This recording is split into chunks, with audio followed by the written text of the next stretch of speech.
Medical admission টেস্টের জন্য বলো বা তোমার ভার্সিটি বলো বা তোমার যে কোনো ধরনের কম্পিটিটিভ বোর্ড পরীক্ষা বলো, হাজারে ছেড়ে বইটা পড়ায় আমাদের জন্য কষ্টকর হয়ে যায়।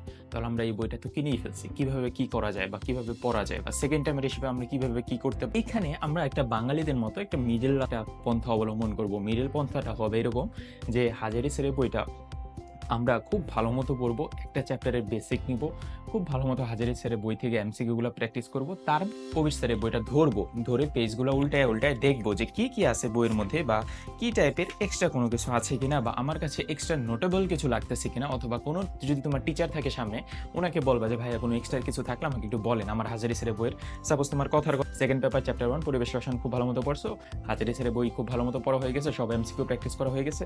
এখন তুমি না হয় তোমার টিচারকে বলো অথবা তুমি নিজে একটু সার্চ করলে যে দেখলা কি টাইপের প্রশ্ন এক্সট্রা আছে, ওই এক্সট্রা প্রশ্নগুলো আমি একটু খোঁজার চেষ্টা করি, কি টাইপের ছবিগুলো এক্সট্রা আছে, দেখো এখানে একটা নতুন ছবি, কি টাইপের এমসিকিউ এক্সট্রা দেওয়া আছে, কোনো এক্সট্রা নোটেবল জিনিস দেওয়া আছে কিনা, বক্স করে কোনো এক্সট্রা জিনিস দেওয়া আছে কিনা, ওগুলো একটু দেখার চেষ্টা করবা যেন তোমার এতটুক মাথায় থাকে। স্পেশালি সেকেন্ড টাইমারের ক্ষেত্রে, মেডিকেল সেকেন্ড টাইমের ক্ষেত্রে এতটুক মাথায় থাকে টিচার যদি অন্য কোনো বই থেকেও প্রশ্ন করে আমাকে যেন আটকাইতে না পারে।